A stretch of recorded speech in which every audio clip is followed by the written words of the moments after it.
interesante tu respuesta. Creo que nuevamente recorriste distintas dimensiones de este problema con las imágenes, y una de ellas que me gustaría indagar más es respecto de esta autoproducción del yo, ¿no es cierto?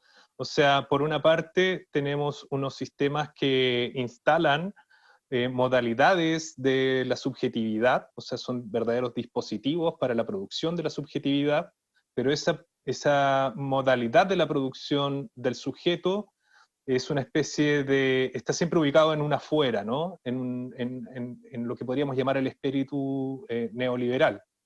Entonces, un poco en cuanto a esta relación entre la mente, la producción del sujeto y las imágenes, ¿qué tipo de ética piensas tú, o qué tipo de etos deberíamos desarrollar para generar una mejor política, considerando que estamos también en un ambiente que es muy adverso, porque además lo que promete la imagen, que es la información, vivimos en la época, en la era de la información, es también una realidad que carece de fondos, ¿no? Vivimos en la era también del fake news y de la manipulación de la producción de este sujeto a partir de estos mecanismos, ¿no es cierto?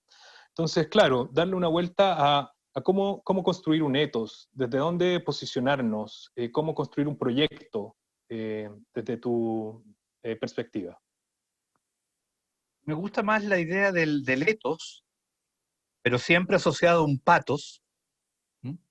Un destino, pero también una pasión, que la idea de la ética, aunque entiendo claramente que la pregunta ética es probablemente hoy día la pregunta política más decisiva. ¿M? Creo que por la envergadura que tiene, hago esta especie como de desvío y entrar por el lado, porque claro, no es una pregunta por moral, no es una pregunta por el orden, es una pregunta por el sentido. Toda pregunta ética es una pregunta por el sentido. Y al observar cómo la biopolítica ha puesto en evidencia que, que esta conjunción engañosa que se nos hizo creer durante mucho tiempo que existía, la correspondencia casi exacta, incuestionablemente matemática, entre la vida y el dispositivo jurídico, hoy día muestra todas sus incoherencias y contradicciones. ¿Mm? Por un lado, afirmamos la vida y al ser humano, y por otro lado, lo declaramos ilegal. Vaya qué absurdo, vaya qué inconsistencia. ¿Cómo podría existir, como reza en alguno de las pancartas que han levantado los movimientos migrantes?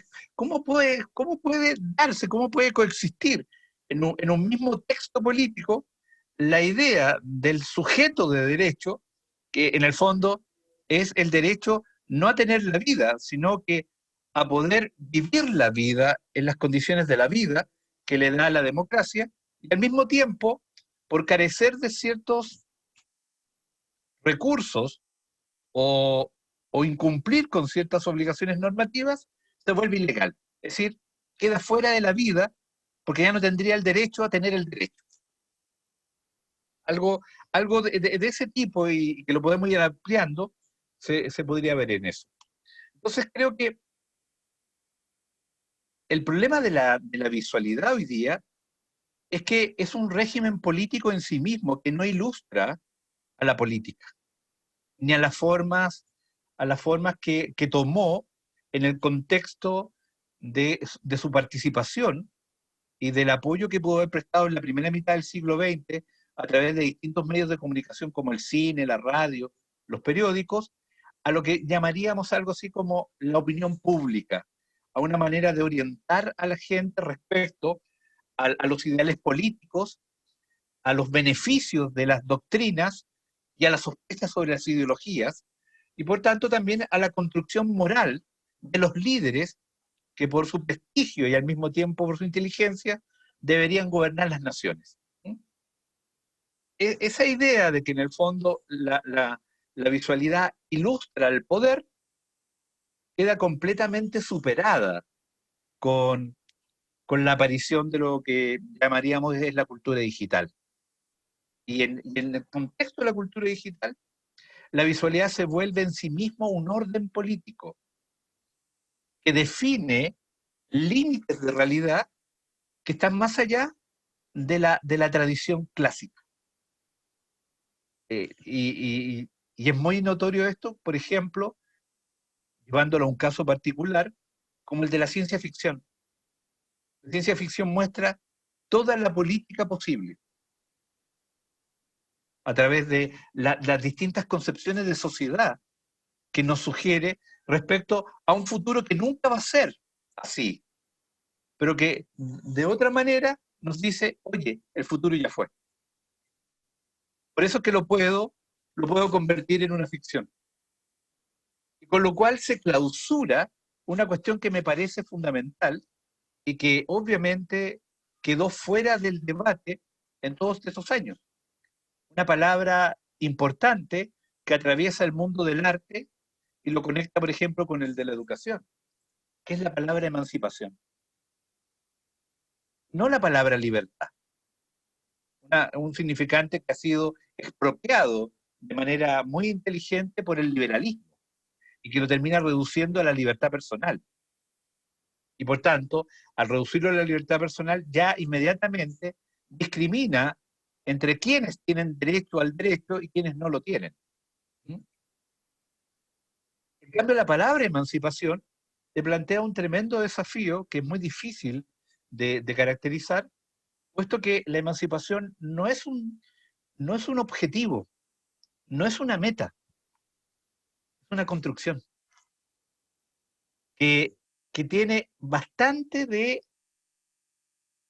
ambigüedad, porque primero debo identificar de qué debo emanciparme, frente a quién debo emanciparme y por qué debo emanciparme de mí mismo, para poder justamente proyectarme hacia el afuera, hacia el otro, hacia mi diferencia que me está esperando. Porque la libertad lo que te dice es que tú y yo somos diferentes, pero oculta el hecho de que tu diferencia espera la mía y yo espero la tuya. En cambio, la emancipación se funda en el hecho de que hay otro esperando mi diferencia. Entonces, toda emancipación presupone la solidaridad. Y no entendida como, como la ayuda caritativa. La solidaridad ha sido expropiada por, por estas biopolíticas de la filantropía que restan obligación a los aparatos jurídicos, políticos y estatales de cumplir con la obligación de ayudar al ser humano y lo terminan transformando en concursos de acumulación de dinero, en campañas de bienestar, claro, y quién se apropia de esa función que le corresponde al Estado, las comunicaciones. Entonces se inventa una escena en la que yo me desligo de la responsabilidad política de la vida y le traspaso la administración de esa responsabilidad a unas comunicaciones que termina transformando esa política de la vida en una biopolítica. Es decir, en un régimen de administración de los cuerpos, mediante la apelación a la emoción, a la culpa y a su vez a la moral. Entonces, hay que restituirle obligaciones a las instituciones. No basta con derogar sus mitos, hay que instituir nuevos mitos. Y esos nuevos mitos, porque siempre nos van a acompañar, esos nuevos mitos hoy día tienen que venir justamente constituidos por una política del presente, no del futuro. Por el presente que falta, por el que no nos han dejado vivir, por el que no hemos podido todavía experimentar, del que ni siquiera sabemos qué palabras lo constituyen y con qué imágenes lo podemos visibilizar. Se trata de construir el presente, no el futuro. El futuro ya fue coagulado por una visualidad neoliberal que lo transformó en la idea de este yo que debe ser feliz. Entonces, a mi juicio, lo que hoy día se nos está demandando es entender que las imágenes no son ilustración del mundo. sino que son producción de sentido del mundo. Y por ende son un trabajo, como decíamos recién, de continua traducción. Traducen las cosas, las llevan de una forma a otra y por tanto pueden intensificar como también pueden devaluar su sentido estético. Pero el sentido estético aquí no tiene que ver con embellecerlas o melodramatizarlas. No tiene que ver con esta concepción romántica que lo estético tiene que ver con lo sensible. Tiene que ver con la repartición de la imaginación, que es muy distinto. Y del modo en cómo esa repartición construye condiciones diferentes según los contextos y según las condiciones políticas de esos cuerpos. ¿Sí? Porque detrás de todo esto siguen habiendo clases sociales, siguen habiendo diferencias culturales, siguen habiendo discriminaciones de género y también de etnia. No han desaparecido. Las edulcoramos, las disfrazamos, las suspendimos a través de esta visualidad del yo neoliberal que se constituía en unipersonal, cuya lengua era la lengua autoconvocada y autoexhibitiva del individuo, que encuentra en el self, en la selfie, su mejor expresión. Pero ahora tenemos que constituir un sujeto colectivo. ¿Y cuál es la visualidad de ese sujeto colectivo de ahora?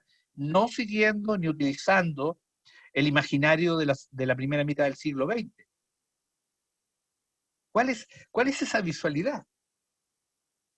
¿Cómo podemos calibrar esa relación entre Matapacos, Camiroaga, el encapuchado y todas las vírgenes e imágenes teológicas que aparecieron?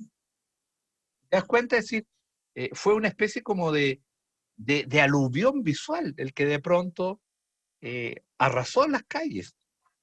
Y nunca como ahora la visualidad fue un gesto dramático, digámoslo, ético y patético, en el sentido de patos, de la revuelta. Yo no recuerdo una revuelta más iconográfica que esta. Siempre la agitación política ha estado llena de imágenes, pero no recuerdo esta necesidad, esta voluntad de ocupar el mismo espacio público en el que la monumentalización, la gigantografía, la simbolización neoliberal ya aparecía absolutamente plena e irrefutable, con esta otra, por llamarlo así, cultura visual, que desplegó prácticamente todos los lenguajes que habían, desde los más obvios y mediocres hasta los más sofisticados y estilísticos, en una yuxtaposición en la que no había jerarquía. Entonces es interesante salir hoy día a caminar por la ciudad y ver los vestigios, ver las marcas, ver cómo los cuerpos que ahora están recluidos y encerrados siguen ahí, a pesar de los brochazos y de las capas de pintura que tratan de invisibilizarlos. Es como si, en el fondo, la revuelta supiera que luego tendría que volver a casa, pero no podría dejar las calles en silencio. Tenían que quedar como testigos y protagonistas sus imágenes. Entonces yo también diría, aunque puede sonar un poco poético, diría que esta también fue una revuelta de las imágenes. Estábamos tan agobiados, estábamos tan cansados, estábamos tan sobrepasados por una visualidad estetizante, neurótica, productivista, esclerótica, fundada en prejuicios, en estereotipos, en discriminaciones, y creo que nuestro ojo también, no solamente nuestro cuerpo, nuestro ojo también estaba cansado. Como diría Martin Jay, nuestro ojo también estaba abatido. Y de alguna manera, cualquier relato del presente que viene no lo va a resolver solamente el cambio constitucional, requiere efectivamente repensar con qué imágenes. Y eso, a mi juicio, es tremendamente importante por una razón fundamental. El presente que falta no se puede hacer solo con la política y la economía. Se va a tener que hacer con el arte y la cultura. Si no, otro Chile no es posible. Bueno, Carlos, te agradezco muchísimo No, yo a tu, ustedes. tu intervención acá. Me parece que has iluminado un montón de posibilidades, tanto en la reflexión sobre la primera capa que estaba debajo de la capa de la pandemia, que es la capa de la revuelta, para luego también pensar cuál podría ser un destino luego de esta sobresaturación de imágenes digitales en relación al espacio público y en relación a cómo podemos volvernos a construir o a reconstruir a partir de imágenes, ¿no? Sí. Entonces, Perdón, ahí querría agregar que este relato no tiene nada de tecnofóbico, es todo lo opuesto. Es decir, claro, tenemos que, cualquier cosa que se haga tiene que ser justamente con una reconversión de todo este extraordinario dispositivo, porque así como la imagen, decíamos, se convirtió en la política, la técnica no es un administrador del conflicto social, es parte constitutiva del conflicto social. claro que sí, Hay que discutir también la técnica. por supuesto. ¿Mm?